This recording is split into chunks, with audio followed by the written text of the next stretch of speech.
কি হয়েছে এখানে? লাল এটা কি হয়েছে? মশা কামড়েছে? দেখ আবার মারতে আসছে, আবার মারতে আসছে। ও আমাকে মেরে মজা পেয়েছে। Hi guys, welcome back to another video and welcome back to my channel Devrupa's vlog. তো এটা কি হচ্ছে?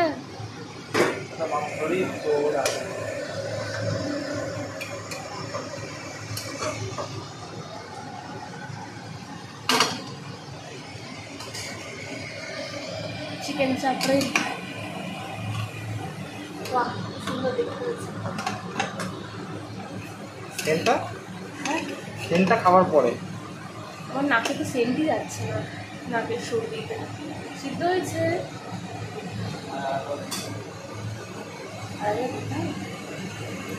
তো ঢুকে যাচ্ছে না, ঠিক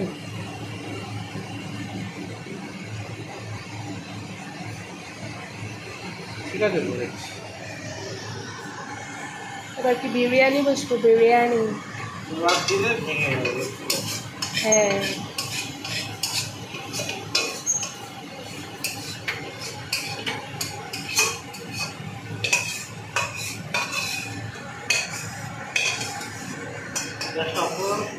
এই গ্যাসটা ডান দিকে, পা দিকে,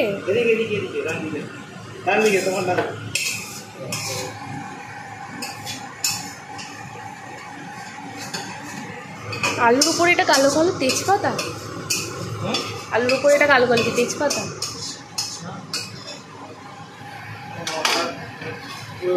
দিদি বাড়ির ব্লগের ফার্স্ট পার্টে তো তোমাদের সাথে আগেই শেয়ার করেছি। তোমরা যারা এখনও দেখোনো তারা প্লিজ আমার ইউটিউব চ্যানেলে গিয়ে তোমরা ভিডিওটা দেখে নাও। তো জামাইবাবু সমস্ত রান্নাবান্না করছিল। এটা হচ্ছে বিরিয়ানির ভাত, সুন্দর করে হাওয়া লাগানো হচ্ছে। আর এটা হচ্ছে বেরেস্তা ভাজা। তো আজকে এই পুরো রান্নাটা হচ্ছে জামাইবাবুই করেছে। মাটন বিরিয়ানি আর চিকেন চাপ, উফ অসাধারণ খাবার। কিন্তু আসলে এখন ডায়েটের মধ্যে থাকতে থাকতে হঠাৎ করে এরকম চিট মিল, তাও আবার এতটাও হেভি। আসলে এতদিন যা কমিয়েছিলাম তাই আবার গেইন করছি। তো যাই হোক, দিদির বাড়ি আসলে তো একটু খাওয়া দাওয়া হবে না। তো আমাদের বাঙালিদের তো এটাই এখনও চল, যেটা রয়ে গেছে, যে কারোর বাড়িতে গেলেই খাওয়া দাওয়াটাই যা আমরা একদম পুরো প্রাণ ভরে মানুষকে খাওয়াই বা খাওয়াতে ভালোবাসি। তো পুরো রান্নাটাই কিন্তু আমার দাদা করেছে। চিকেনের পিস কীরকম হবে, চিকেনের দোকানে গিয়ে সেটা সিলেক্ট করে নিয়ে আসা, এবং রান্নাটা কীরকম হবে, পুরো রান্নাটা কাটাকুটি থেকে শুরু করে একটু হয়তো আমার দিদি হেল্প করেছে। পুরো জিনিসটা হচ্ছে জামাইবাবু একা করেছে।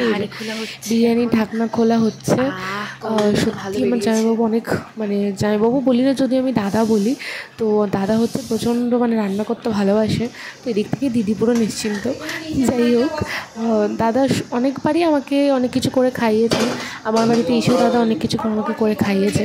তো দেখো ফাইনালি বিরিয়ানিটা হয়েই গেছে, একদম ঘরোয়া বিরিয়ানি। এটাই যে বাইরের খাবার খেয়ে আমার যে মানে ডায়েটের একটুখানি প্রবলেম হতো, এটাই যে আমি এটা একটু ভারী খাবার খাচ্ছি, কিন্তু ঘরের তৈরি খাবার খাচ্ছি, এটা হচ্ছে একটু হলেও মানে ঠিকঠাক। এটা হচ্ছে মনের সান্ত্বনা আমার।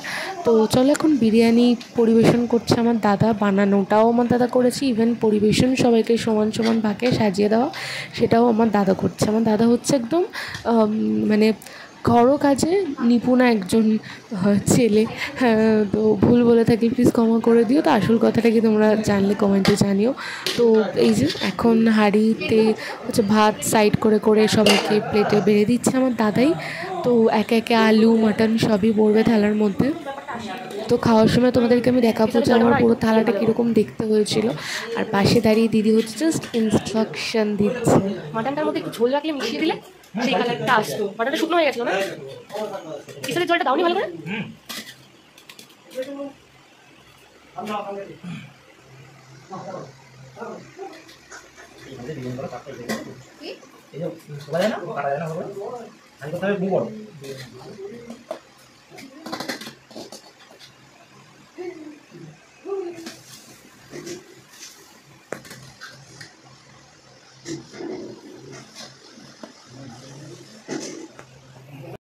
এই যে আমার প্লেট মাটন বিরিয়ানি, স্যালাড, সাথে হচ্ছে চিকেন চাপ। আর এই পুরো খাবারটাই আমাকে শেষ করতে হবে, অনেক বড় একটা চ্যালেঞ্জ। খতরোকে খিলাড়ির থেকে অনেক বড় একটা চ্যালেঞ্জের সম্মুখীন হয়েছি আমি। তো মাটনটা দেখো একদম প্রপার সিদ্ধ হয়েছে, ভাতটাও একদম পুরো ঝরঝরে হয়েছে। যাই হোক, একদম পারফেক্ট রান্না হয়েছে। দাদা তুমি 10-এ 10, সরি পেয়েছো তুমি, ঠিক আছে। তো তারপরে খাওয়া দাওয়ার পর একটু রেস্ট নিয়ে দাদার সাথে ঘুরতে বেরিয়ে পড়েছিলাম। দাদা বলছে চলো যাচ্ছি সিঙ্গুরে, তুমি চলো আমার সাথে। তো দাদা হচ্ছে স্কুটি কিনেছে, সেই স্কুটি সার্ভিসিংয়ের ব্যাপারেই এখানে টিভিএসের একটা শোরুম ছিল, সেখানেই চলে এসেছিলাম দাদার সাথে। তো আমি ওয়েটিং ঘরে বসে বসে বোর হচ্ছিলাম, তো চট করে একটু ফোনটা উঠে একটু ভিডিও ক্লিপ নিয়ে নিলাম যাতে আমি ব্লগে দিতে পারি। তারপরে দাদা স্কুটিতে করে আবার কোথাও একটা নিয়ে যাচ্ছিল। ওদের চারিদিকে পরিবেশটা দেখতে খুব সুন্দর লাগছিল। মানে ঘুরতে যাওয়া মানে হচ্ছে একটা মনের মধ্যে আলাদা একটা মনে হয় যেন রিফ্রেশমেন্ট, সে যতই ধারে কাছে যায় না কেন। তো ওই দাদা মানে অনেক কিছু বাজার টাজার করতে গেছিলো, তো সেখানে আমিও গেছিলাম দাদাকে কোম্পানি দিতে। এসে একদম পুরো কালো ঘন মেঘ হয়েছিল বিকালবেলাটা, তো ছাদে উঠে আমি সেটাই দেখছিলাম। এখানে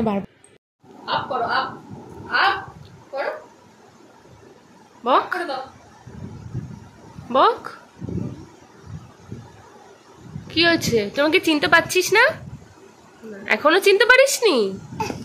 এখনো চিনতে পারিসনি? আগে মাথা না,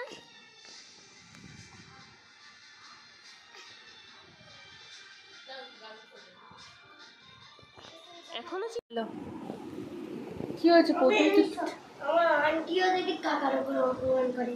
হ্যাঁ যা বলেছি ও বললাম পালিয়ে যাবে। কি হয়েছে এখানে লাল, এটা কি হয়েছে?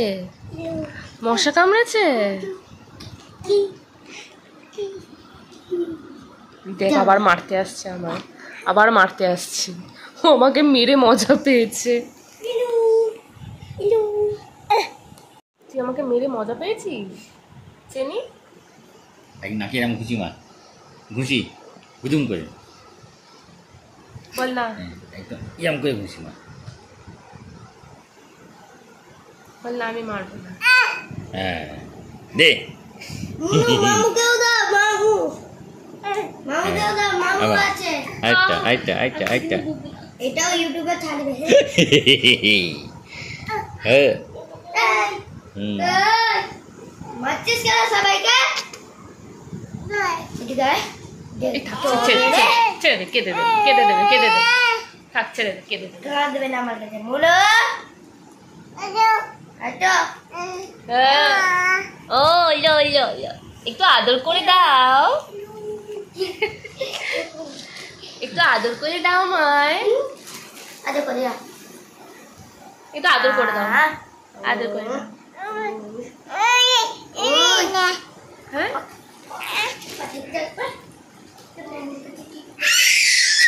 ছেড়ে দে বধু, ছেড়ে দে বাবা, ছেড়ে দে। বলবি বল কি বলবি, বল কি বলবি এখানে? মারছিস কেন? মারতে নেই শোনা, তুমি আমার ছেলে শোনা না, মারতে নেই। হচ্ছে আমার ছেলে মায়ের বাড়ির ডিনার, ওর বাড়িতে ডিনার আমার নেমন্তন্ন ছিল। তো এই যে ফ্রাইড রাইস হচ্ছিল, chicken, thank you so much মো and thank you so much পাপাইদা ফর দিস ডিনার। আর হয়ে গেল দিদির বাড়ির ঘোরা একদম পুরো শেষ একেবারে। আর কোনো ক্লিপ না নিই সোজা বাড়ি ফেরার ক্লিপটা নিলাম। তো ওখান থেকে বেশ একাই ফিরেছিলাম, তো অচেনা জায়গা থেকে ফিরতে একটু কেমন লাগছিলো, কিন্তু যাই হোক মোটামুটি তাড়াতাড়ি পৌঁছে গেছিলাম। আর গঙ্গা পার হতে আমার আগে যা ভয় লাগতো, এখন মানে মনে হয় যেন গঙ্গা পার হতে ভীষণ মজা লাগে। গঙ্গার ধারে তখনও লঞ্চটা আসেনি, একটা লঞ্চ ছেড়ে গেছিলো, একটা লঞ্চ আসবে, তো তার জন্য ওয়েট করছিলাম।